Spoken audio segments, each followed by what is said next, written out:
반갑습니다. 김준기 목사라고 합니다. 우리 임 목사님하고는 그 일반 대학원 석사, 박사 과정을 하는 기간에 알았어요. 저는 이제 구약학이 전공인데 매 학기마다 필수로 타 전공 과목을 들어야 하는 그런 규정이 있는데 저는 항상 타 과목을 신약학만 들었거든요. 이제 우리 목사님은 신약학 전공이시고 또 저랑 비슷하게 타 전공 들으실 때는 구약학 쪽 과목을 주로 들어오시고 그러다 보니까 전공은 서로 다른데 석사 과정 2년에 박사 과정 3년 하면 한 5년 정도를 계속 서로 얼굴 보고 같이 클래스 듣고 하다 보니까 이제 서로 알게 됐습니다. 또 바른 목회 아카데미라고 해서 목회자들 상대로 하는 그 강의도 같이 했었고, 이제 제가 2017년도 10월 달에 당뇨 때문에 뇌경색이 왔어요. 그래서 연수에 뇌경색이 와서 이제 무반신마비가 됐거든요. 이제 올해 5년째 되는데, 이제 감사하게도 인지나 언어 쪽으로는 전혀 이상이 없고 마비만 온 상태라서 이제 근데 그러다 보니까 제가 혼자 다니기는 힘들거든요. 이제 휠체어를 타도 양손을 같이 써야 휠체어가 앞으로 나가는데 왼손밖에 못 쓰니까 왼손으로 돌리면 그냥 빙빙 돌아요. 나가질 않고.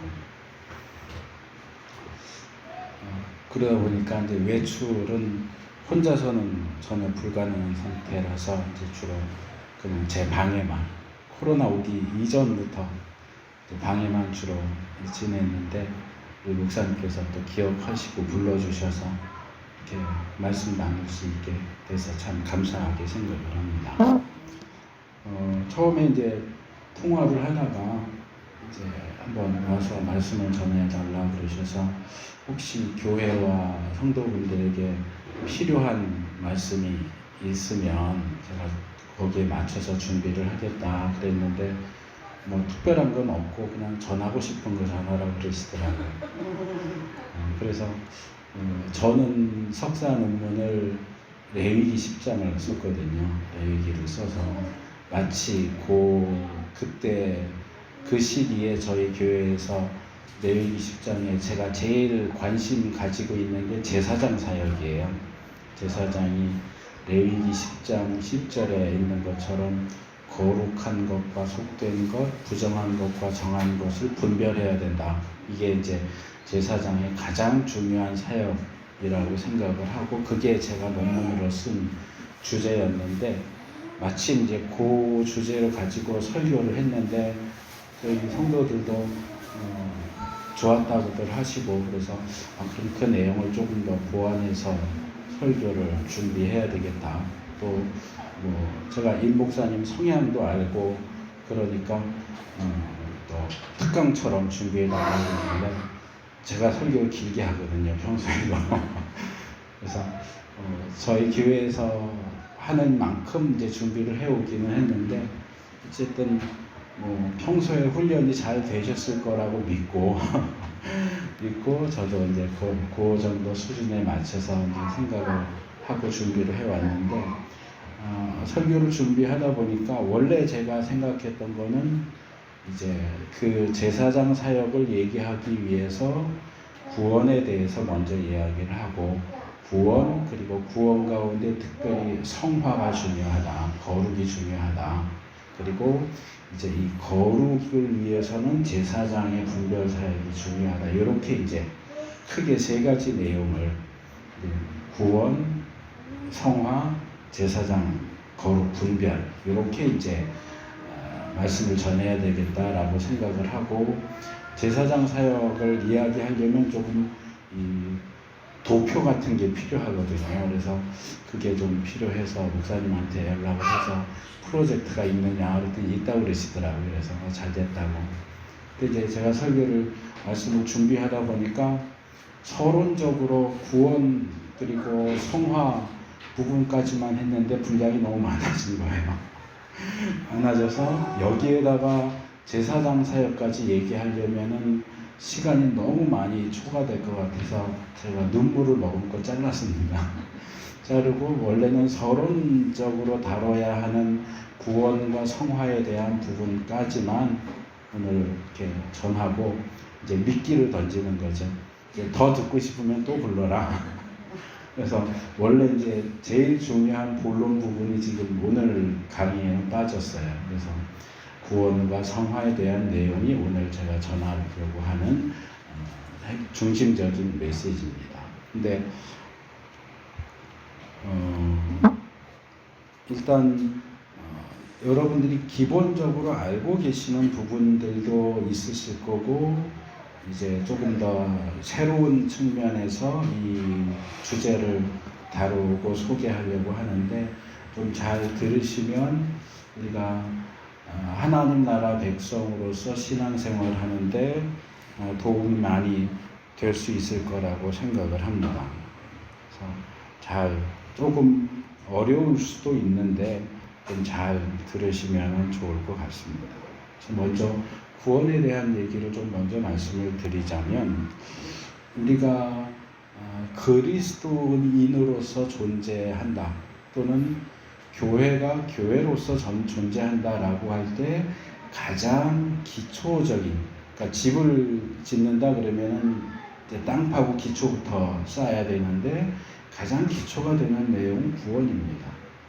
우리가 그리스도인으로 존재하는 것도 구원받으면서부터이고 교회가 교회로서 존재하는 것도 구원에서 시작. 구원받은 하나님의 백성들이 모인 곳이 교회잖아요. 그러니까 구원이라고 하는 사건이 없다면 사실은 그리스도인도 없고 교회도 없어요. 그래서 이 구원은 굉장히 중요한 부분이라고 할 수 있는데 이렇게 저는 대학교 3학년 때부터 교육전사를 시작을 했거든요. 그래서 여러 교회들을 거치면서 성도들을 많이 대했는데 성도들을 대하다 보면 예수 믿고 구원받으면 그걸로 끝이라고 생각하는 분들이 굉장히 많아요. 내가 이 땅에 살면서 예수님을 복음을 들었고 예수님을 믿었고 이제 구원받았다. 그러면 이제 뭐 남았냐? 천국 가는 거. 이런 식으로 생각하는 분들이 의외로 굉장히 많아요. 물론 틀린 생각은 아니에요. 그러니까 예수 믿어서 구원받았고 또 천국에 들어가는 것을 보장을 받았고 그리고 이제 세상 끝에 예수님 오시면 하나님 나라가 이 땅에 임하면서 우리가 하나님 나라에 들어가겠죠. 그것도 아주 틀린 얘기는 아니지만 이제 그 부분을 신학적으로 좀 바꿔서 말하면 이래요. 우리가 예수님을 믿어서 구원을 받았다라고 하는 것은 칭의라고 부릅니다. 의롭다고 칭한다 그런 뜻이에요. 예수님을 믿으면 예수님의 의가 우리에게 전가되어서 하나님 보시기에 죄인이었던 우리가 의인으로 취급을 받는 거예요. 그것도 이제 구원이에요. 그러니까 그렇게 의롭다고 칭함받은 사람들은 하나님 나라에 들어갈 자격을 말하자면 보장을 받는 거죠. 그게 이제 칭의 구원이고 그 다음에 세상 끝에 예수님 오시고 우리가 하나님 나라 천국에 들어가는 것은 영화라고 합니다. 그러니까 영화롭게 된다. 뭐 부귀 영화를 누린다 그런 영화가 아니고 조금 한문이 달라요. 영광스럽게 된다. 되를 화자를 써서 그러니까 우리의 구원이 완성되는 거죠. 칭의는 우리의 구원이 시작되는 거고 영화는 우리의 구원이 완성되는 거예요. 끝나는 거예요. 그래서 천국에 들어가면 천국에서 영원히 이제 살게 되는 그 구원이죠. 근데 교회를 어느 정도 다니신 분은 제가 지금 칭의를 얘기했고 영화를 얘기했는데 뭐가 빠졌다는 걸 아실 거예요. 그게 뭐냐? 제가 설교 제목 하면서 말씀드린 성화예요. 칭의, 영화 이렇게 돼 있는 게 아니고 칭의 다음에 성화 그 다음에 영화예요. 그러니까 이제 성화는 뭐냐? 거룩하게 된다는 거예요. 거룩성에다가 될 화자를 써서 거룩하게 되는 거. 그래서 구원을 얘기할 때 이 세 가지를 다 알고 계셔야 됩니다. 그러니까 칭의 그러면 뭐 어디에 강조점이 있느냐? 예수님을 믿는 것. 예수님을 믿는 것에 강조점이 있고, 영화 그러면 하나님 나라에 들어가는 데 강조점이 있어요. 그럼 성화는 강조점이 어디에 있을까요? 거룩하게 되는 거예요. 그래서 바꿔서 말하면 칭의는 내가 예수님을 믿어서 나의 어떤 자격이, 하나님 나라 들어갈 수 있는 자격 또는 의인이라고 하는 자격이 주어지는 거예요. 그리고 영화는 내 자격뿐만 아니라 나의 수준도 의롭게 되는 거예요. 그러니까 칭의 수준에서는 의롭다는 자격, 명칭만 받았지 나는 아직 의롭지 않아요. 우리 예수님을 믿음으로써 다 의인이 되었지만 우리의 실제 삶을 보면 여전히 우리는 죄인이에요. 의인이면서 동시에 죄인이에요. 근데 영화 상태로 들어가면 우리는 더 이상 죄인이 아니에요. 우리는 자격적으로도 의인이고 우리의 수준도 의인 상태가 돼요. 그래서 자격과 수준이 일치된 상태가 영화예요. 이제 완전하게 영광스럽게 됐다라는 뜻에서 영화입니다. 그러면 칭의에서 영화로 자격만 의인인데서 수준까지도 의인인대로 가는 그 중간 과정이 뭐냐? 내 수준을 자격까지 끌어올리는 과정인데 그게 성화라는 거예요. 그게 거룩하게 되는 거예요. 칭의에서는 의롭다 하는 단어로 표현을 하고 영화에서는 영광스럽다라는 단어를 표현하지만 성화에서는 거룩하다라는 단어를 표현합니다. 그러니까 의롭다, 거룩하다, 영광스럽다는 사실상 다 같은 얘기예요. 그러니까 칭의는 우리가 거룩해질 수 있는 출발점이고 영화는 거룩이 완성되는 시점이에요. 그러니까 거룩이 완성되려면 우리가 주님 오실 때까지 이 땅에서 거룩해지는 과정을 거쳐야 돼요. 그게 성화예요. 그래서 지금 제가 조직신학적으로 구원을 칭의와 성화와 영화로 이렇게 말씀을 드렸는데 이것을 어떤 목적이라는 측면에서 이 부분을 이제 말씀을 드리긴 했는데 다시 정리해서 말씀을 드리면 칭의 구원의 목적은 뭐냐? 우리에게 의롭다는 자격을 주는 거예요. 그러니까 실제로 의로워지는 건 아니에요. 가톨릭에서는 예수님을 믿으면 의로워진다고 얘기해요. 이제 구원파도 비슷한 주장을 하는데 그래서 가톨릭에서는 칭의라는 표현을 쓰지 않고 의화라는 표현을 씁니다. 의화, 성화, 영화. 그러니까 의화는 의롭게 된다. 성화는 거룩하게 된다. 영화는 영광스럽게 된다. 근데 우리 개신교에서는 의화라는 표현을 안 써요. 의화가 아니고 칭의. 의롭다는 칭호를 받는다. 칭함을 받는다. 그러니까 실제로 의로워지는 건 아니에요. 가톨릭은 실제로 의로워진다고 생각을 해요. 주장을 해요. 그래서 의화라는 용어를 쓰지만 우리 개신교는 예수님을 믿어서 의인이라는 칭호는 받지만 자격은 받지만 실제로 우리 수준이 의로워지는 건 아니다. 그건 영화에 가서 이루어지는 거고 영화까지 가기까지는 성화가 필요한 거고 칭의는 칭호만 받는다. 칭함만 받는 거다. 그래서 칭의 구원의 목적은 의롭다 함을 받는 것. 영화 구원의 목적은 영광스럽게 되는 것 또는 완전하게 되는 것. 성화 구원의 목적은 거룩하게 되는 것. 거룩하게 되어가는 거죠. 되어가는 것. 이걸 이제 시간적인 측면으로 다시 바꿔서 보면 칭의 구원은 언제 일어납니까? 대부분의 믿는 사람들에게 있어서는 과거예요. 예전에 믿었잖아요. 1년 전 또는 10년 전 또는 30년 전. 내가 과거에 예수님을 믿었을 때 칭의 구원을 받았어요. 그러니까 칭의는 이미 지나간 과거예요. 우리한테는. 그러니까 과거 일을 우리가 어떻게 손을 댈 수도 없어요. 이미 지나간 일이고. 영화는요. 영화 구원 받으신 분 계세요? 이 중에? 영화 구원은 예수님 재림하시고 나서 받는 거예요. 이건 미래 일이에요. 그러니까 과거 일도 우리가 손을 댈 수 없지만 미래 일도 우리가 손을 댈 수가 없어요. 그러니까 둘 다 우리 손 바깥에 있는 거예요. 칭의 구원은 이미 일어나 버렸고 영화 구원은 앞으로 일어날 거예요. 그건 내가 어떻게 땡기거나 미루거나 어떻게 손을 쓸 수가 없어요. 그럼 우리가 당장 손 댈 수 있는 건 뭐냐? 성화 구원이에요. 왜냐하면 성화 구원은 현재 일어나는 일이에요.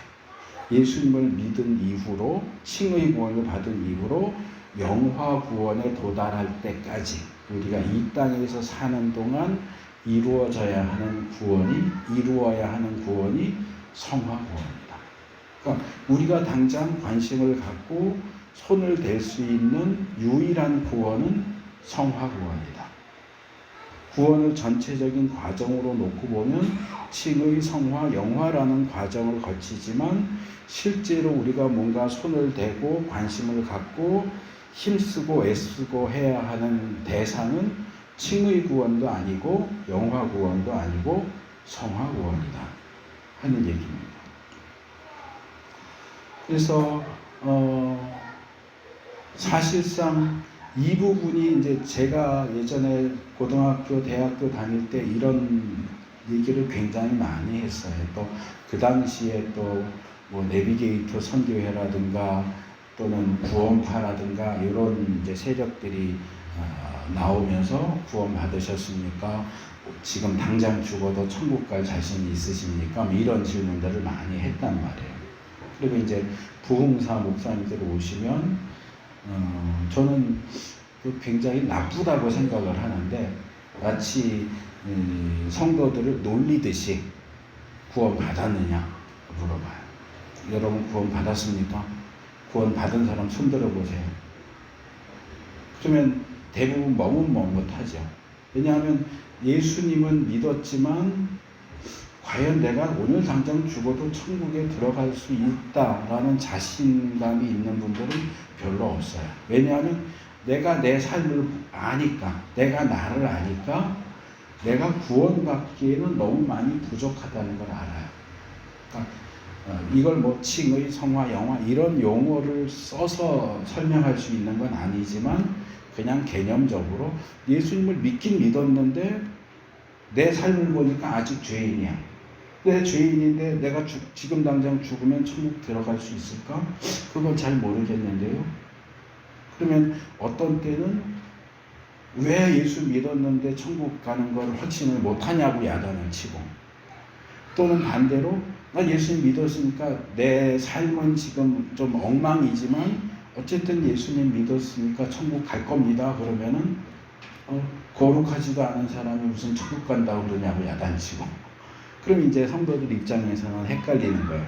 구원 받았습니까? 물어볼 때 구원 받았습니다 라고 대답을 해야 될지, 아직 못 받았습니다 라고 대답을 해야 될지.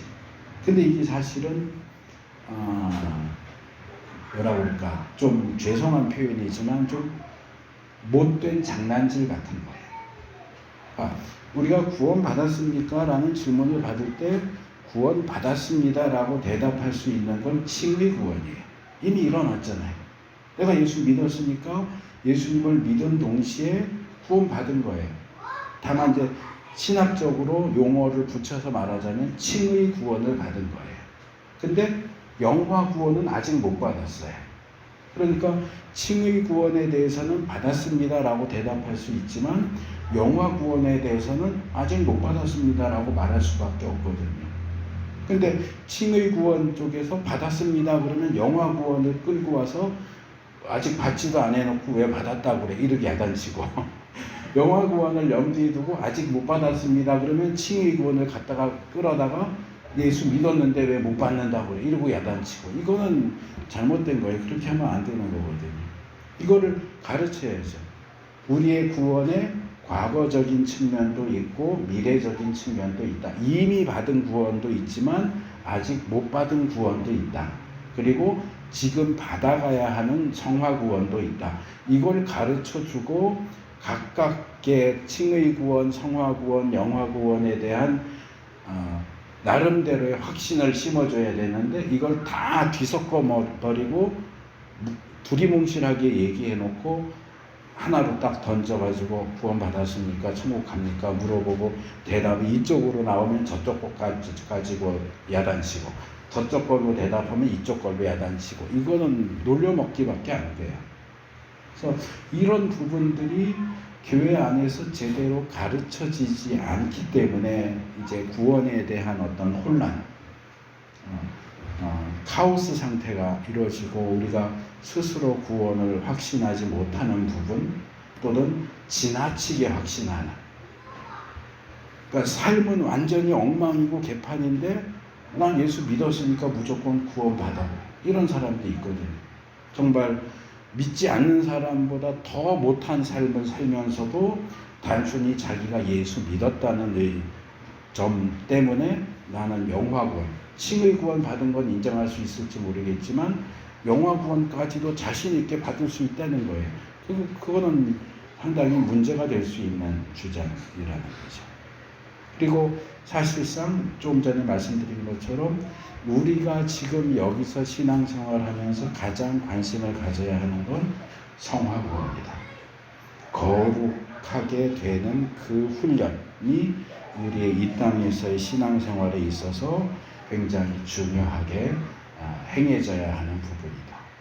그러면 구원이 칭의 구원도 있고 성화 구원도 있고 영화 구원도 있고 이렇게 여러 시간적인 흐름에 따라서 여러 측면이 있는데 왜 그 중에서도 특별히 성화 구원이 중요하다고 하느냐, 그런 생각 해보신 적 있을지 모르겠는데, 자, 지금 우리 입장에서는 칭의 구원이나 영화 구원보다는 성화 구원에 집중해야 돼요. 아까 말씀드린 대로 시간적인 이유로 칭의 구원도 지금 우리가 어떻게 손을 댈 수가 없는 영역이고 영화 구원도 우리가 손댈 수 있는 영역이 아니에요. 우리가 손댈 수 있는 영역은 성화 구원밖에 없어요. 그리고 성경도 그 부분을 굉장히 중요하게 가르친다는 거죠. 조금 전에 함께 읽었던 오늘 본문 레위기 19장 2절에서 하나님께서 이렇게 말씀하시죠. 너는 이스라엘 자손의 온 회중에게 말하여 이르라. 너희는 거룩하라. 너희는 거룩하라. 이는 나 여호와 너희 하나님이 거룩함이니라. 자, 하나님께서 이집트에서 노예 생활을 하는 이스라엘을 구원하시고 출애굽시키시고 그 다음에 이스라엘 백성들에게 말씀하시는 거예요.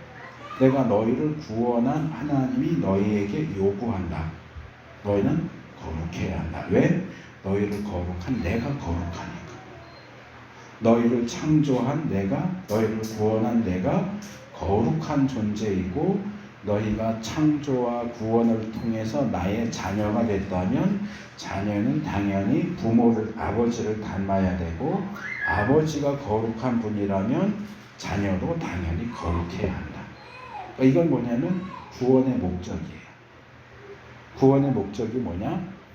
아까 말한 칭의 성화로 영화로 얘기하면 칭의 구원의 목적은 의롭다 함을 얻는 것.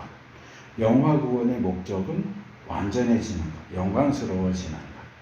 성화 구원의 목적은 거룩해지는 것. 이렇게 셋으로 나눠서 말할 수 있는데 이 레위기 19장 2절은 이걸 한꺼번에 묶어서 거룩이라고 얘기하는 거예요. 그러니까 전체가 거룩이에요. 아까 말씀드린 것처럼 의롭다함을 얻는 것은 거룩해지는 출발점이에요. 그러니까 의롭다함도 거룩으로 설명할 수 있고 영화도 영광스럽게 된다 또는 완전하게 된다 라고 말할 수 있지만 이건 거룩이 완성된다 라고도 말할 수 있어요. 그러니까 거룩하게 될 수 있는 시작점, 거룩이 완성되는 끝 마침점, 그리고 그 중간 과정은 거룩해지는 과정. 그러니까 사실은 구원이라고 하는 것은 전체가 다 거룩과 관련이 있다는 거죠. 그러면 레위기만 그렇게, 구약만 그렇게 얘기하느냐? 신약도 마찬가지예요. 대표적인 예를 들어서 데살로니가 전서 4장 3절을 보면 바울이 이렇게 얘기합니다. 하나님의 뜻은 이것이니 너희의 거룩함이라. 하나님이 하나님의 백성들 그리스도인들에게 뭘 원하시느냐? 그들이 어떻게 되기를 뜻하시느냐? 널 거룩하게 되기를 원하신다. 구약도 신약도 동일하게 구원받은 하나님의 백성의 삶에 있어서 가장 중요하고 가장 초점을 맞춰야 될 게 뭐라고 얘기하느냐? 거룩이다. 그래서 우리는 이 거룩에 초점을 맞춰야 되고, 그냥 거룩에 초점을 맞추는 게 아니고 우리 자신이 거룩하게 되는 것, 성화에 초점을 맞춰야 되고 거기에 관심을 두어야 하고 거기에 최대한의 힘을 쏟아야 된다 하는 얘기입니다.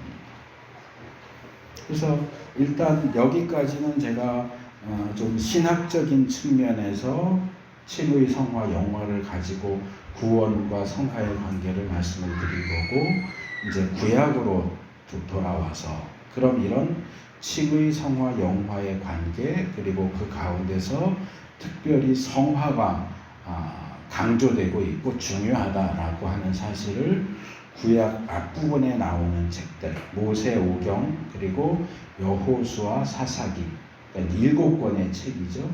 이 7권의 책을 통해서 성경이 어떻게 우리에게 성화를 강조하느냐 하는 것을 좀 말씀을 드리려고 합니다.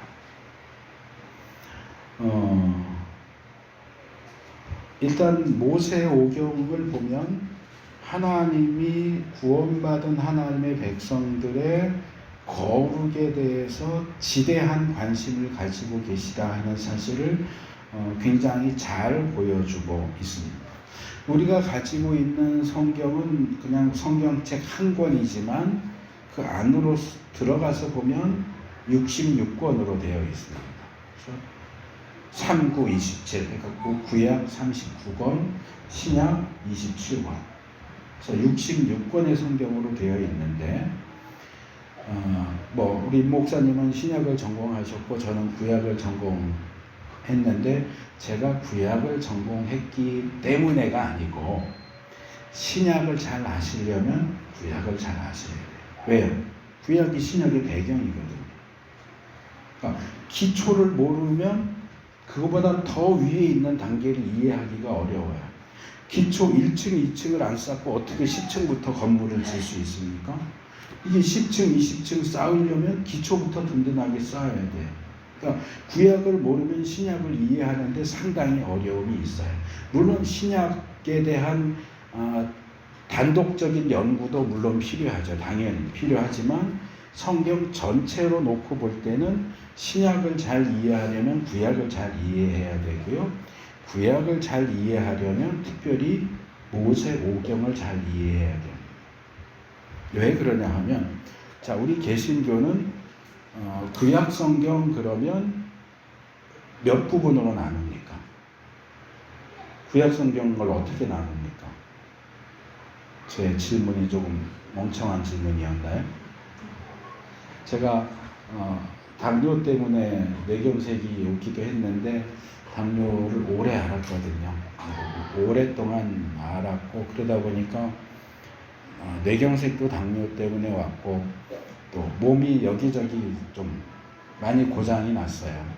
근데 당뇨가 오면 합병증 중에 하나가 눈이 망가져요. 제가 망막이 망가져가지고 왼쪽 눈이 지금 안 보이거든요. 잘. 왼쪽이 이렇게 오른쪽을 감으면 그냥 희끗희끗하게만 보여요. 그리고 이제 오른쪽도 망막이 망가져가지고 양쪽 눈 다 망막 수술 받고, 망막 수술 받으면 또 백내장이 빨리 와요. 그래서 또 백내장 수술 2번 받고, 이렇게 막 눈에다가 마취 주사 넣고 눈에다 구멍 뚫고 막 집어넣어갖고 수술하거든요. 그래서 멀리 있는 걸 보려면 제가 안경을 써야 돼요. 가까이 있는 거는 안경 쓰면 또 안 보이고. 근데 이제 제가 오늘 안경을 쓰고 올까 말까 그러다가, 안경 쓰면 여기 계신 분들 얼굴이 좀 잘 보일 텐데 안경을 쓰면 여기 이 원고를 제가 못 봐요. 그럼 계속 이걸 벗었다 썼다 해야 돼서, 어쨌든 저는 원고를 봐야 설교를 하니까, 그래서 안경을 안 쓰고 와서 사실은 여러분 얼굴이 잘 안 보여요. 희미하게만 보여요. 그래서 제가 지금 제가 질문을 했는데 여러분들이 심각하게 그 질문을 들으셨는지 무슨 저런 질문을 하고 있어 이러고 들으셨는지 분간이 안 돼요. 얼굴 표정이 안 보이니까. 자, 우리 개신교에서는 구약 성경을 크게 네 부분으로 나눕니다. 자, 제일 앞에 나오는 5권 모세오경 또는 율법서. 그 다음에 여호수아부터 에스더까지 역사서. 역사서. 그 다음이 시가서죠. 시가서. 시편, 잠언, 욥기, 시가서. 그 다음에 제일 마지막 끝에 부분이 선지서. 그래서 율법서, 역사서, 시가서, 선지서 이렇게 네 수로 나눕니다. 근데 유대인들은 성경을 그렇게 나누지 않아요. 유대인들은 구약을 우리는 신약도 갖고 있으니까 상대적으로 구약인데 유대인들은 신약을 인정하지 않잖아요. 그러니까 유대인들한테는 구약 성경 그럼 기분 나빠해요. 그들에겐 그 성경이 유일한 자기네 성경이거든요. 신약 인정 안 하니까. 그래서 유대인 성경 그러든지 뭐 히브리 성경 그러든지 그래. 이제 학자들은 그런 것까지 빠져야 돼. 세세하게. 왜냐하면 유대인 학자들도 구약을 연구하는데 서로 교류하면서 기독교 학자들이 구약 성경에 그러면 어디가 구약이야? 우리는 그게 우리 성경인데 그럼 싸움이 나니까 히브리 성경 뭐 그런 식으로 이제 부르거든요. 그러니까 유대인들은 히브리 성경을 세 수로 나눠요. 히브리어로 일단 토라는 모세오경 율법서예요. 토라. 두 번째는 네빔은 선지서예요. 그러니까 비슷하죠. 우리가 네 개로 나누는 거하고 비슷해요. 근데 이 구분이 달라요. 토라, 네빔, 율법서, 선지서, 그 다음에 케투빔. 그래서 성문서. 그러니까 거룩한 글들 그런 뜻에서 케투빔이라고 부릅니다. 그리고 거기 각 범주마다 들어가는 책들이 조금 달라요. 그래서 토라는 똑같아요. 모세오경, 토라, 율법서. 그 다음에 네비임에는 우리가 알고 있는 역사서하고 선지서가 다 들어가요. 그리고 역사서 중에서도 몇몇 권 책들은 거기에 안 들어가고 성문서로 들어가요. 뭐 룻기, 에스더서 이런 거라든지 역대기 이런 거는 성문서에 들어가요. 그래서 성문서는 우리 시가서하고 비슷해 보이지만 시가서만 있는 게 아니고 다른 이렇게 짤막한 5권의 책들, 뭐 예레미야, 에가 뭐 이런 것까지 해서 5권 하고 뭐 다니엘도 유대인들은 선지서로 안 봐요. 성문서로 들어요. 다니엘서, 역대기 이런 것들은 다 성문서로 집어넣어요. 근데 요게 잘 보면은요, 이게 그 구약 성경이 형성된 시기하고 관련이 있어 보여요. 모세오경은 우리가 모세가 썼다고 보잖아요. 그러니까 모세오경이 제일 먼저 만들어졌어요. 그리고 이 모세오경 위에 역사서가, 그러니까 선지서가 올라가요. 그러니까 선지서는 전기선지서, 후기선지서 이렇게 나눠지는데 전기선지서는 주로 우리가 알고 있는 역사서고요. 후기선지서가 우리가 알고 있는 선지서하고 비슷해요. 근데 이 선지서는 뭐냐 하면 모세오경을 기준으로 해서 이스라엘의 역사를 평가한 게 전기선지서, 역사서예요. 그러니까 이스라엘 역사를 그냥 역사로만 쭉 얘기한 게 아니고 이스라엘의 역사를 모세오경, 율법을 기준으로 해서 요건 잘했고 요건 못했고 이 왕은 선한 왕, 이 왕은 나쁜 왕, 이걸 판가름하는 기준이 뭐냐면 율법이에요. 그러니까 모세오경이 가장 기본이 돼서 모세오경의 기초에서 이스라엘의 역사를 평가한 게 역사서. 그 평가한 구체적인 내용을 기록하고 있는 게 선지서. 그리고 이 율법의 내용을 이런 집단, 이스라엘이라는 민족, 나라가 아니라 개인과 관련해서 묵상하고 기록한 게 성문서예요. 그러니까 구약의 나머지 부분들은 모두 모세오경 위에 서 있어요. 그러니까 신약을 잘 알려면 구약을 잘 알아야 하듯이 구약의 나머지 부분을 잘 알려면 모세오경을 알아야 돼요. 그러니까 모든 성경의 가장 기초가 되는 내용은 모세오경이에요. 모세오경을 알아야 역사서도 제대로 알 수 있고 선지서도 제대로 알 수 있고 시가서도 제대로 알 수 있고 그 구약 위에 세워져 있는 신약도 제대로 알 수가 있어요. 그래서 모세오경은 모든 전체 성경의 가장 기초가 되는 내용이다. 근데 이 모세오경을 또 자세히 보면 이게 똑같지가 않아요. 모세오경 5권, 창세기, 출애굽기, 레위기, 민수기, 신명기 5권으로 되어 있어요. 근데 모세오경에서 제일 중요한 책이 뭘까요? 레위기.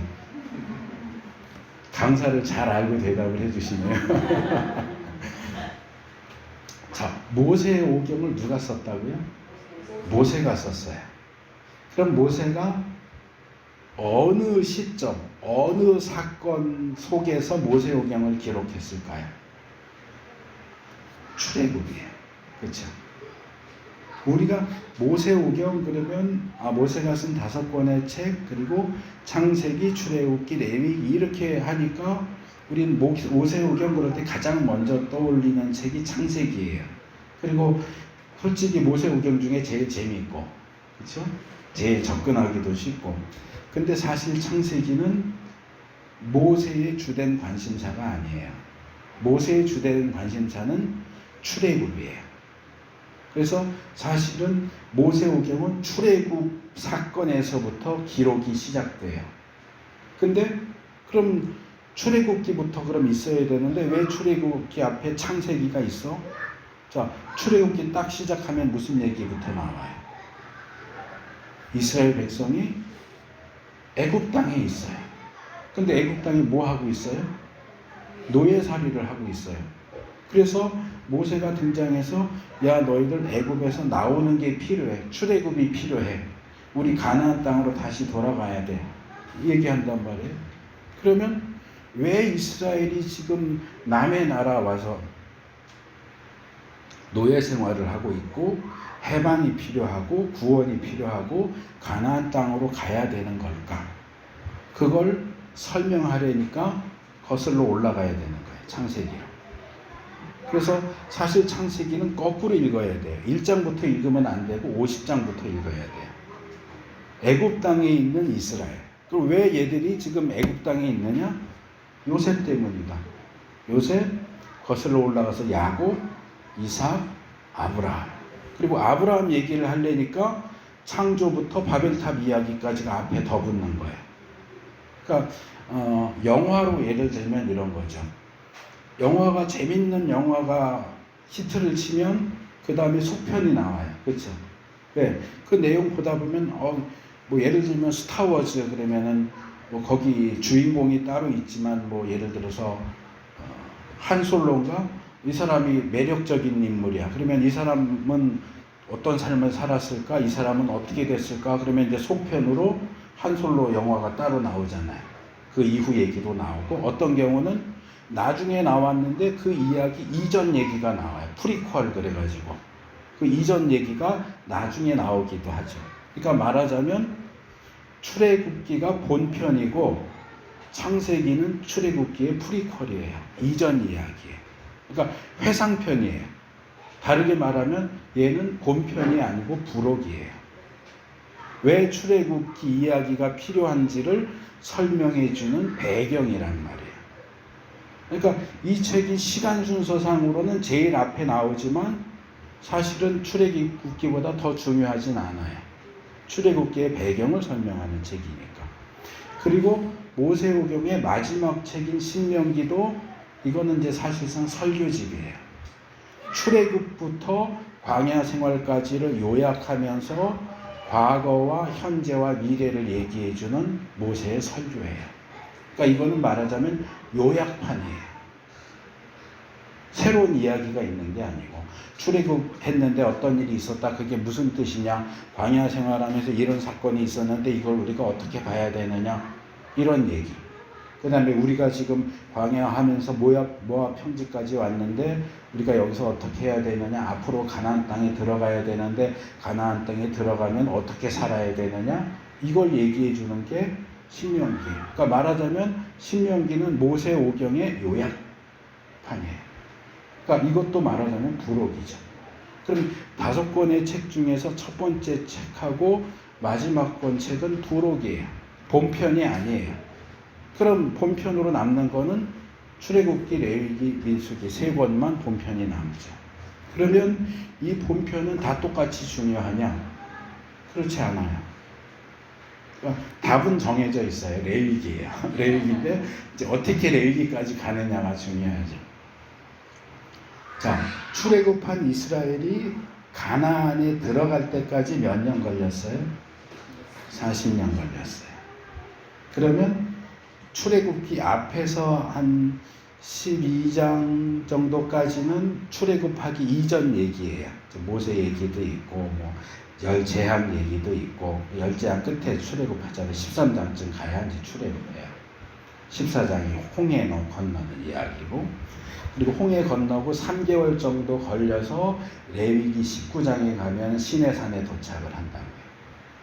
그러니까 이제 13장부터가 출애굽 얘기예요. 그러니까 그 앞에 내용은 이것도 부록이에요. 마치 창세기가 출애굽기의 부록인 것처럼, 배경 설명인 것처럼 출애굽기 1장에서 12장 정도까지는 출애굽을 설명하기 위한 배경이에요. 이것도 부록이에요. 그래서 출애굽기 한 13장, 14장부터 출애굽 이야기가 시작하면서 이제 말하자면 옛날 일본 말 배운 어르신들은 요이 땅 그랬잖아요. 달리기 할 때 시작 안 하고 요이 땅. 이제 13장이 요이 땅이에요. 그럼 여기서부터 1년 1월 1일부터 시작해가지고 이제 40년 지나서 가나안 땅 들어가는 게 여호수아잖아요. 그러니까 신명기, 민수기 끝에 부분 가면 이제 모압 평지에 와 있고, 신명기는 모압 평지에서의 이야기예요. 그럼 이 40년에 대한 기록이 출애굽기 한 14장부터 나와 있다고 하면 40년이 출애굽기 14장부터 민수기까지 골고루 있을까요? 표정이 안 보여가지고 보세요.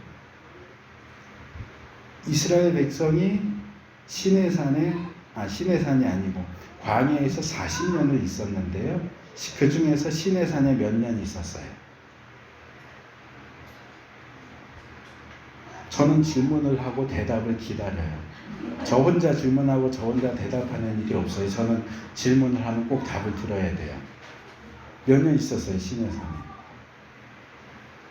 보통 대답을 안 하시네요. 목사님한테 물어봐야 되나? 보통 2년 있었다고 얘기를 해요. 왜냐하면 출애굽기 19장에 시내산에 도착했다. 출애굽한 지 1년 3월 초하루에 시내산에 도착했다가 나오고요. 민수기 10장 11절에 출애굽한 지 2년 2월 며칠에 시내산에서 떠났다라는 내용이 나와요. 그래서 시내산에서 2년 2월 며칠 날 떠났다고 나오기 때문에 시내산에 2년 있었구나라고 생각을 해요. 보통 목사님도 대부분 그렇게 가르쳐요. 그래서 시내산에서 2년, 광야에서 38년, 그래서 합쳐서 40년 그렇게 설명을 하는데 아니에요. 시내산에 1년 있었어요. 왜냐하면 출애굽하면서 1년이에요. 그러니까 1년이 지나서 1년이 아니고 출애굽 원년이에요. 출애굽 원년을 1년. 우리나라 옛날 보면 예를 들어 세종대왕이 왕이 된 해가 1년이잖아요. 1년이 지나서 1년인 게 아니고 왕이 된 원년이 1년이에요. 그러니까 출애굽 1년은 출애굽한 지 1년 지난 때가 아니고 출애굽을 막 시작한 때예요. 그래서 정확히 말하면 출애굽 1년 1월 15일이 출애굽한 날짜예요. 그럼 출애굽한 지 1년 15일 지나서 출애굽한 게 아니고 그날이 출애굽한 날이에요. 근데 1년이라고 한단 말이에요. 근데 1년 3월 1일 날 시내산에 도착해서 2년 2월 1일인가 제가 좀 정확히 기억이 안 나요. 여기는 써놓긴 했는데 2년째 되는 해 2월 달에 출발을 했으니까 만 1년 있었던 거예요. 그러니까 시내산에 만 1년 있었고요. 민수기 10장 11절에서 출발해서 39년 동안 광야에서 머물렀어요. 그러면 이 40년에 대해서 시간 배분을 해서 써야 되는데 39년, 광야 생활 39년에 대한 기록은 민수기 10장부터 마지막 장까지 한 30장 정도가 39년을 다루고 있고요. 시내산에서 있었던 1년에 대한 기록이 출애굽기 19장부터 민수기 10장 10절까지예요. 한 60장 정도 돼요.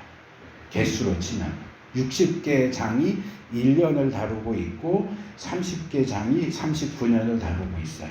그럼 어느 게 더 중요해요? 시내산의 1년이 더 중요해요? 광야 39년이 중요해요? 시간으로 보면 39년이 더 중요해 보이는데 시간 대비 내용을 보면 시내산이 중요한 거. 영화를 놓고 생각을 해보세요. 한 10분 정도 일어난 일인데 이걸 30분 정도 풀어서 설명을 하는 장면이 있고 한 30년인데 3분 만에 30년이 흘렀다 이러고 그냥 지나가 버려. 어느 장면이 더 중요한 거예요? 짧은 시간이지만 길게 설명하는 게 중요한 거예요. 긴 시간을 압축해서 3분 정도 그 후 10년 후 이렇게 넘어가면 그 10년은 별 볼 일 없는 거예요. 근데 성경도 똑같아요. 39년의 광야 생활은 대충 30개 장 정도만 할애해서 설명을 하고, 그러니까 1년에 한 장당이죠, 말하자면. 한 장도 안 되는 거죠. 근데 1년 기록을 60개 장을 가지고 설명을 하고 있단 말이에요. 그럼 당연히 시내산에 있었던 시내산 체류 기간을 다루고 있는 이 60개의 장이 더 중요한 거예요. 그래서 모세오경 5권 중에 출애굽기, 레위기, 민수기가 본편이고, 근데 본편 중에서도 중요한 내용은 광야 39년이 아니고 시내산 1년이 더 중요하다. 근데 이 시내산 1년을 다루고 있는 내용은 출애굽기 19장부터 민수기 10장 초반부까지다. 근데 이 내용도 좀 더 속간해 보자고요. 출애굽기 19장이 시내산에 도착했어요. 그리고 하나님이 모세를 시내산으로 부르시고 언약의 책 말씀을 21장에서 23장 얘기하시고 시내산 언약을 맺고요. 금송아지 사건이 있고요. 금송아지 사건 끝나면 무슨 내용이에요? 성막 만들고, 성막에 대한 명령, 성막 제작 명령, 실제 성막 제작. 그래서 성막이 다 완성됐다가 출애굽기 40장이에요. 그러니까 출애굽기는 크게 한 3부분으로 나눌 수 있는데 출애굽할 때까지의 이야기, 초반부. 그 다음에 출애굽해서 시내산에 가서 언약 맺는 이야기, 중반부. 후반부는 성막 이야기. 그리고 레위기. 레위기는 말하자면 성막 사용 설명서 같은 책이에요. 성막 사용 설명. 그럼 민수기 앞부분 1장부터 10장 10절까지는 뭐냐? 광야로 떠나기 위해서 준비하는 내용이에요. 그러니까 인구 계수하고 다 짐 싸고 준비해서 이제 민수기 10장 11장 되면 다시 여기 땅 광야로 출발. 그러니까 출애굽기 앞부분은 성막 만드는 이야기의 배경이 되는 거고, 민수기의 앞부분은 그 뒤에 나오는 광야 생활의 준비 과정이 되는 거예요. 그러니까 모세오경에서 배경이 되는 창세기, 신명기 빼내면 출애굽기, 레위기, 민수기가 본편이듯이 시내산 1년 머물러 있는 내용에 대한 것도 살펴보면 출애굽기 앞부분은 그 뒤에 나오는 내용의 배경인 거고 뒷부분은 광야 생활의 배경인 거예요. 그러면 이것도 머리 띄고 꼬리 떼면 뭐가 남냐? 그래서 레위기가 남는 거예요. 그럼 레위기는 뭘 얘기하는 거냐? 앞으로 너희가 광야를 어떻게 지내야 해? 광야를 어떻게 지날 것인가? 광야에서 어떻게 살 것인가? 그리고 가나안 땅에 들어가면 가나안에서는 어떻게 살 것인가? 어떻게 하나님을 예배할 것인가? 어떻게 하나님 백성답게 거룩하게 살 것인가를 가르칩니다. 그리고 출애굽기 후반부에서 나와 있는 성막, 하나님의 집인 성막을 어떻게 이용할 것인가. 너희가 하나님께 구원받았고 하나님과 언약을 맺어서 하나님의 백성이 됐고 하나님이 하나님과 언약을 맺은 언약 백성 한가운데 내려오셨어요. 하나님이 하나님 백성하고 함께 살겠다고 이사 오시는데 이사 와서 사실 집이 필요해서 만든 게 성막이에요. 그러니까 성막은 하나님의 집이에요. 그러니까 하나님의 집을 만드는 거기 때문에 상당히 많은 분량을 할애해서 성막을 얘기하는 거예요. 우리는 이제 지루하죠. 만들어라는 얘기도 한참 나오고 만들었다는 얘기도 앞에 내용, 뒤에 내용 별 다를 것도 없는데 거의 똑같은 내용을 두 번이나 반복해서 얘기하니까 우리한테는 지루하고 따분하고 뭐 이것저것 우리하고 실제 관련이 있어 보이는 것도 없는데 계속 나오니까 출애굽기 후반부터 이제 성경 통독이 막히기 시작하는 거예요. 창세기는 신나게 읽었고 출애굽기 전반부도 신나게 읽었는데 이 성막 부분 가면은 너무 힘들어. 근데 어떻게 겨우 넘어왔는데 레위기 넘어오니까 이건 죽겠어 완전히. 무슨 얘기 하는지 제사 얘기 나오고 뭐 거룩 얘기 나오는데 근데 이거 아셔야 돼요. 유대인들은요 아이가 어느 정도 자라서 성경을 가르칠 때 제일 먼저 가르치는 책이 레위기예요. 답은 정해져 있어요. 레위기예요. 레위기부터 가르쳐요. 왜요? 레위기는 하나님의 백성이 하나님을 어떻게 예배할 것인가, 제사, 그리고 하나님의 백성이 어떻게 하나님 앞에서 거룩하게 살 것인가를 가르치는 책이거든요. 하나님의 백성의 이 신앙생활의 가장 기초 과정이 레위기예요. 그러니까 어린이집 가면 제일 먼저 배우는 책이 레위기인 거예요. 말하자면 우리한테는 제일 어려운 책인데 유대인들한테는 가장 기초적인 책이에요. 이 레위기가 가르치는 게 뭐냐? 거룩이라는 거죠. 그리고 하나님의 백성이 거룩하게 살기 위해서 꼭 필요한 존재가 있는데 그게 제사장이다. 이제 제사장 얘기는 오늘은 못하고 그냥 건너가게 됐는데 그래서 제가 시간을 어떻게든 좀 줄여보려고 지금 준비한 원고를 안 보고 막 건너뛰어서 어디까지 얘기했는지 찾아야 돼요. 그래서 일단 출애굽을 했어요. 그게 이제 출애굽 이야기고 시내산에서 굉장히 중요한 일들을 하죠. 언약을 맺고 성막을 만들었고요. 성막을 어떻게 사용해야 되는지를 교육을 받았어요. 그리고 교육 끝나고 이제 광야, 가나안 땅을 향해서 출발하죠. 원래는 광야 통과해가지고 가나안에 들어가면 돼요. 그럼 끝나요. 근데 이제 가데스 바네아 사건이 벌어지면서 이제 40년이 추가되는 거죠.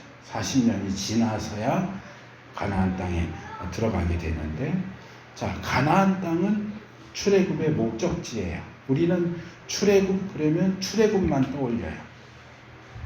근데 사실 출애굽은 이꼴 출애굽 더하기 입가나안, 가나안으로 들어가야 완성이 돼요. 자, 제가 김포에 저희 집에서 출발을 해서 여기 올리브교회에 도착을 했어요.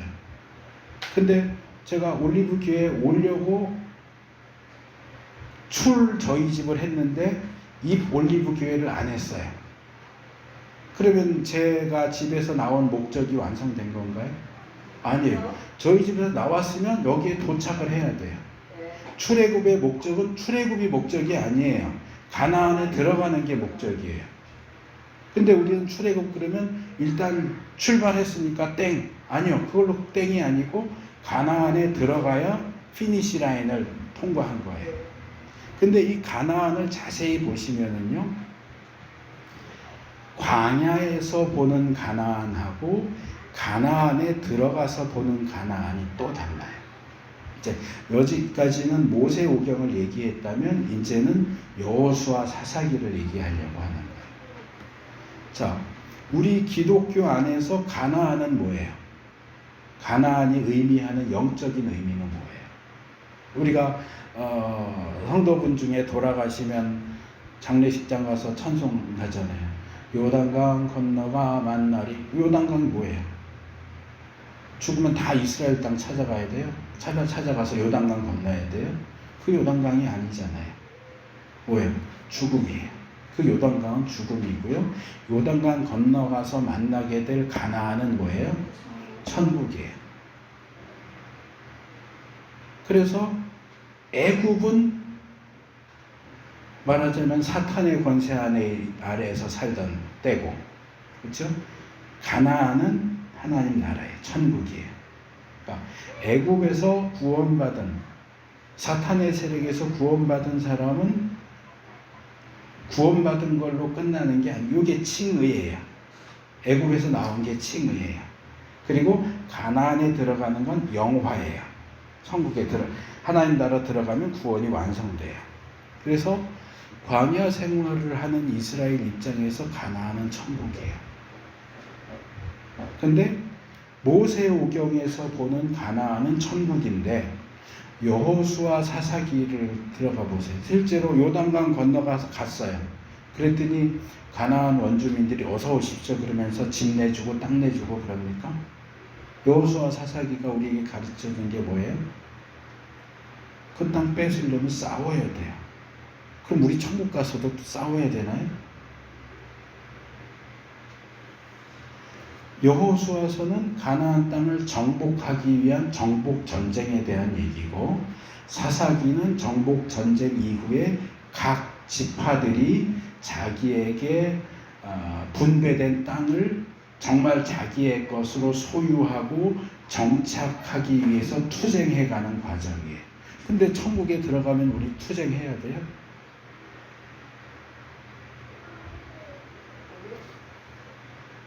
애굽에서는 노예 생활을 했어요. 그래서 애굽에서 나오면 가나안을 갈 거라고 생각을 했는데, 애굽에서 나왔더니 애굽에서 나오자마자 가나안이에요? 아니잖아요. 애굽에서 나왔더니 뭐가 있어요? 광야가 있어요. 그래서 출애굽은 칭의하고 같은 거고, 광야는 성화고요, 가나안이 영화예요. 이렇게 연결이 되는 거예요. 출애굽과 무언이. 애굽에서 나온 거는 칭의, 광야 생활은 성화의 과정이고, 가나안 땅에 들어가면 영화인데, 가나안 광야에서 볼 때는 가나안이 천국이었는데, 실제로 가나안 땅에 들어가니까 가나안에서도 싸워야 돼요. 원주민들하고 싸워야 되고, 전쟁하고, 죽기도 하고, 빼앗기도 하고, 빼앗기기도 하고. 그러니까 정작 들어와 보니까 가나안이 천국이 아니야. 가나안이 광야하고 크게 다를 바가 없다는 거예요. 그러면 하나님이 우리를 속이신 건가요? 야, 니네 출애굽하기만 하면 돼. 가나안에 들어가면 다 끝나. 근데 정작 가나안에 들어왔더니 어서 오십시오 하고 집 내주고 땅 내주고 하는 게 아니고, 악착같이 자기네들이 여전히 붙잡고 있겠다고 덤벼들어서 싸워야 돼요. 전쟁해야 돼요. 무슨 전쟁해야 되는 가나안이 무슨 천국이에요. 그래서 지리적으로는 애굽, 광야, 가나안, 이게 어떤 불신 세상, 우리가 성화 과정을 거쳐야 하는 세상, 그러니까 믿기 이전의 세상, 믿은 이후의 세상, 그리고 천국, 이렇게 되는데, 이게 모세오경에서 보는, 광야에서 보는 가나안과 가나안에서 보는 가나안이 달라진다는 거예요. 그래서 가나안도 들어가 보면 제2의 광야예요. 가나안의 기능이 바뀌어요. 이전에는 광야에서 살 때는 여기는 광야니까 어쩔 수 없고, 근데 가나안에 들어가면 달라질 거야 하면서 기대했는데, 가나안에 들어가 봤더니 가나안도 광야예요. 제2의 광야예요. 그래서 여호수아서와 사사기가 우리에게 교훈하는 것은 또 다른 성화가 우리를 기다리고 있다. 광야만 거치면 끝나는 게 아니고 가나안에 들어가도 여전히 거쳐야 할 성화가 있다. 그래서 여호수아서와 사사기서도 우리에게 성화를 가르쳐요. 광야도 성화 과정이지만 가나안도 성화 과정이에요. 아마 이 얘기는 처음 들어보시는 얘기일 수도 있어요. 일반적으로는 잘 목사님들이 얘기 안 하는 부분이고, 저도 이제 나름대로 성경을 연구하고 하면서 정리한 내용이기 때문에 신기한 얘기를 하나 이룰 수도 있는데, 신기한 거 보여주려고 얘기하는 건 아니고요. 이게 중요하기 때문에 말씀을 드리는 거예요. 근데 이게요, 김준기 목사가 혼자 주장하는 게 아니고요, 성경이 얘기해요. 히브리서 11장을 보시면 아브라함 얘기가 나와요. 자, 하나님이 처음 아브라함을 부르셨을 때 가나안 땅으로 가라 그러면서 그 땅을 너에게 기업으로 주겠다고 약속을 하셨어요. 그래서 아브라함이 실제로 가나안 땅에 들어왔어요. 근데 아브라함이 살아생전 가나안 땅을 자기 소유로 얻었어요? 아니에요. 아브라함이 가진 땅은 무덤밖에 없었어요. 무덤 쓰려고 막벨라 굴이랑 그 인근 땅 산 거 외에는 하나님이 약속은 가나안 땅 다 너한테 줄게 그랬는데, 실제로 아브라함은 무덤 있는 땅밖에는 가진 게 없어요. 야곱, 이삭도 그랬고요, 야곱도 그랬고, 야곱은 이제 세겜 땅을 사기는 하지만 그것도 일부분이지 가나안 땅이 다 이 족장들의 소유가 됐던 적이 없어요. 근데 이걸 히브리서 11장에서 뭐라고 설명하느냐, 조금 길지만 히브리서 11장 8절에서 10절, 13절에서 16절을 제가 읽어드리려고 하는데, 여기 나오는 지명을 잘 주의해서 보시면 좋을 것 같아요. 자, 8절, 믿음으로 아브라함은 부르심을 받았을 때 순종하여 장래의 유업, 여기 가나안 땅이죠. 장래의 유업으로 받을 땅에 나아갈새 갈 바를 알지 못하고 나아갔으며, 믿음으로 그가 이방의 땅, 이것도 가나안이죠. 이방의 땅에 있는 것 같이 약속의 땅, 이방의 땅, 약속의 땅 둘 다 같은 얘기예요. 가나안이. 근데 그 약속의 땅에 이방의 땅에 있는 것처럼 머물렀대요. 이방의 땅에 있는 것 같이 약속의 땅에 거류하여 동일한 약속을 유업으로 받은 이삭 및 야곱과 더불어 장막에 거하였으니 이는 그가 하나님이 계획하시고 지으실 터가 있는 성을 바랐습니다. 13절, 이 사람들은 다 믿음을 따라 죽었으며 약속을 받지 못하였으되. 자, 뭘 약속받았어요? 가나안 땅을 약속받았는데 실제로는 가나안 땅을 받지 못했어요. 받지 못하고 그 땅을 이방의 땅에 사는 것처럼 나그네로 텐트 치고 살았단 말이에요. 집 짓고 산 게 아니고. 약속을 받지 못하였으되 그것들을 멀리서 보고 환영하며 또 땅에서는, 가나안 땅에서는 외국인과 나그네임을 증명하였으니 그들이 이같이 말하는 것은 자기들이 본향 찾는 자임을 나타냅니다. 그들이 나온 바 본향을 생각하였더라면 돌아갈 기회가 있었으려니까. 이 땅에서 어차피 나그네로 살 거면 그냥 나 나온 갈대아 우르에 돌아가서 살래. 그러면 돌아갈 수 있었을 텐데 돌아가지 않고 가나안 땅에 나그네와 외국인으로서 살았다. 왜? 그들이 이제는 더 나은 본향을 사모하니 곧 하늘에 있는 것이라. 이러므로 하나님이 그들의 하나님이라 일컬음 받으심을 부끄러워하지 아니하시고 그들을 위하여 한 성을 예비하셨느니라. 자, 여기 막 명칭들이 막 섞여서 나오는데 정리하면 이래요. 아브라함은 지상에 있는 가나안 땅을 약속받았어요. 그런데 하나님이 약속하신 가나안은 사실은 지상에 있는 가나안이 아니에요. 어디예요? 천상에 있는 가나안이에요. 하나님이 예비하시는 성, 하나님 나라예요.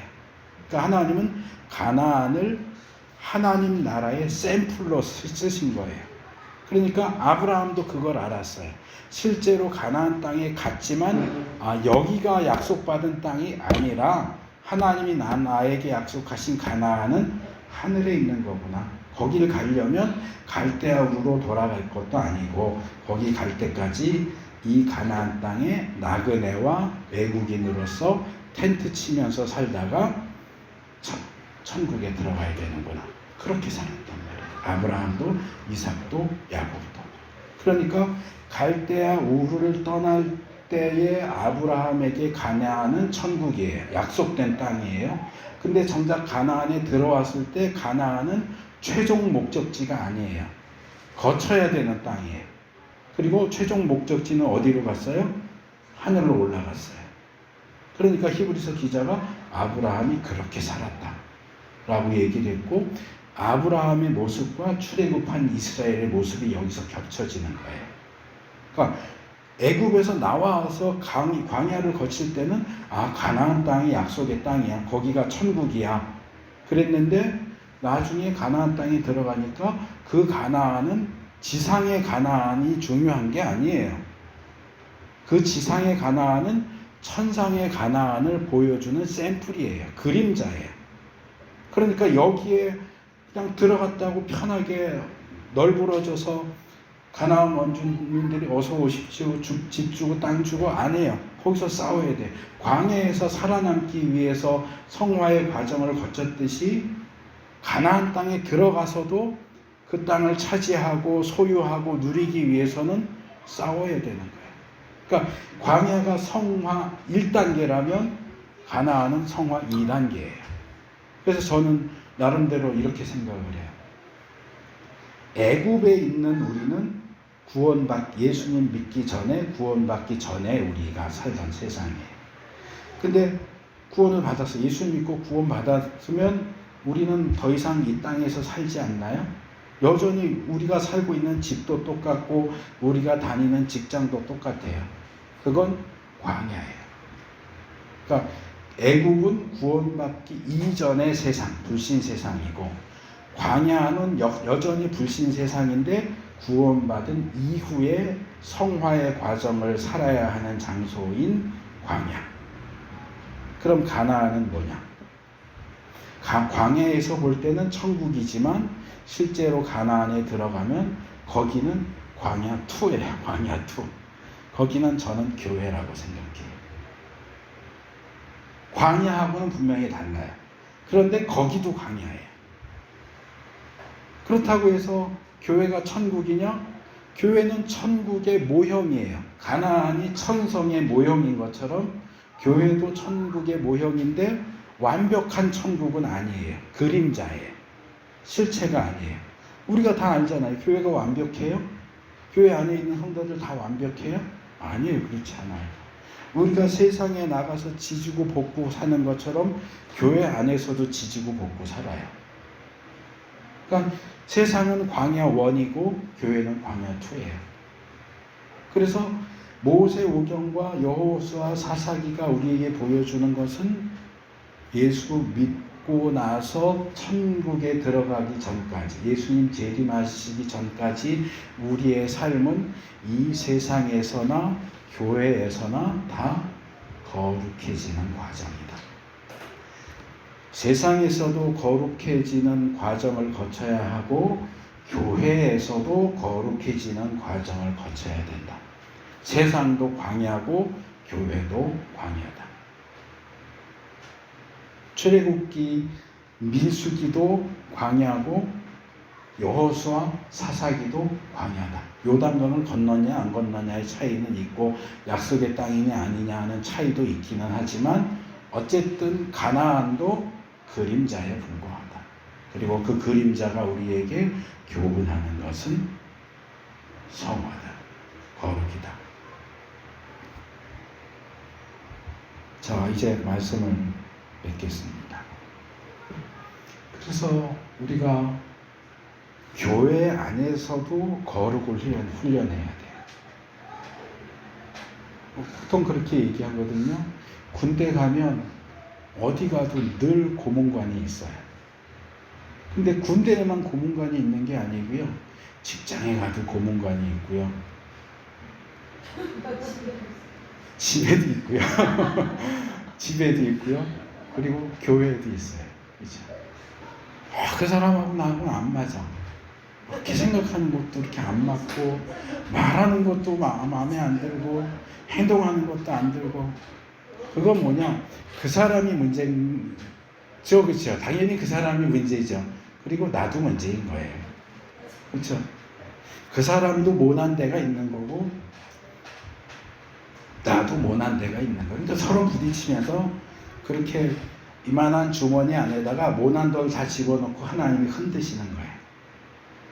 집에서도 흔들고, 직장에서도 흔들고, 교회에서도 흔들고. 그래서 야, 좀 부딪혀서 깨져서 좀 둥글둥글해져라. 광야에서도 집어넣고 흔들고, 교회에서도 집어넣고 흔들고. 그래서 자, 너 좀 둥글둥글해져라. 좀 거룩해져라.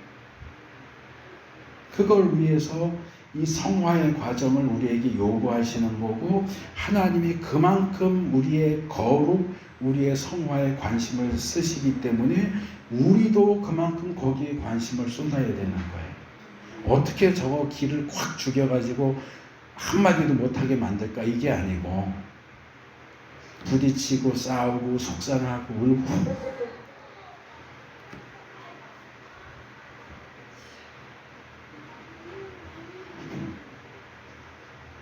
그러면서 그 사람도 깎이고 나도 깎이고, 목사님 때문에 성도들도 깎이고, 목사님도 성도들 때문에 깎이고, 둥글둥글해지고 거룩해지는 거예요. 이게 하나님이 우리에게 가지고 계시는 최대의 관심사란 말이에요. 그리고 우리도 그걸 우리의 최대의 관심사로 가져야 돼요. 그리고 우리가 거룩해지기 위해서 구약적으로 말하면 제사장이 필요하다. 우리에게 뭐가 거룩한지 아닌지, 뭐가 정결하고 부정한지를 분별해주고 가르쳐줄 수 있는 사람이 필요해요. 그리고 우리도 그걸 분별할 수 있어야 돼요. 그래서 매일매일의 삶 속에서, 가정에서, 직장에서, 이웃 간의 관계 속에서, 교회 안에서 내가 뭘 추구해야 되고 뭘 피해야 되는지, 오늘도 오전에 저희 교회에서 이제 그 부분 설교를 했는데, 부정한 것이 굉장히 힘이 세요. 부정한 건 뭐든지 다 망가뜨려요. 그래서 정결한 것도 부정한 것하고 만나면 부정해지고, 심지어는 거룩한 것도 부정한 것하고 만나면 부정해져요. 그래서 하나님의 관심은 뭐냐면, 레위기의 교훈은 한마디로 말하면 어떻게 하든지 부정한 걸 피하라는 거예요. 감사합니다. 자, 예를 들어서 저하고 임 목사님하고 힘이 똑같아요. 힘이 똑같은데 한 사람은 테이블 위에 올라가 앉고, 한 사람은 이 밑에서 서로 손을 붙잡고 서로 잡아 당겨요. 위에 있는 사람은 상대방을 일로 끌어올리려고 잡아 당기고, 밑에 있는 사람은 상대방을 끌어내리려고 잡아 당겨요. 그럼 누가 이길까요? 위에 있는 사람이 이길까요? 밑에 있는 사람이 이길까요? 둘이 힘이 똑같다니까요. 누가 이겨요? 밑에 있는 사람이 이겨요. 왜냐하면 끌어올리는 것보다 끌어내리는 게 더 쉽거든요. 자, 우리가 못된 짓 하는 게 쉬워요? 착한 짓 하는 게 쉬워요? 못된 짓은 가만 놔둬도 알아서 해요. 우리가 내가 정말 일주일 내내 노력했더니 드디어 거짓말을 할 수 있게 됐어, 이런 사람은 없어요. 노력 안 하고 훈련 안 해도 거짓말은 해요. 그냥 술술해요. 근데 착한 짓 하려면 정말 노력하고 훈련해야 돼요.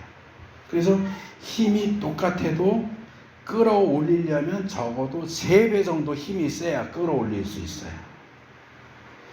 정결한 것과 부정결한 것이 힘이 똑같아도 끌어당기면, 정결한 것이 부정한 걸 정결하게 만들려면 힘이 3배 이상 세야 끌어올릴 수 있어요.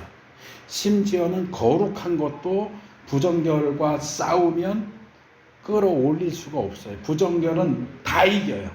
하나님 빼고는. 그러니까 우리는 부정결한 걸 만나면 100% 지게 돼 있어요. 자, 여기 성경책이 있고 여기 TV가 있어요. 어느 거 보실래요? 제가 지금 당장 설교를 끝낼까요? 1시간쯤 더 할까요? 우리 본성이 우리는 쉬운 거, 편한 걸 원하게 돼 있어요.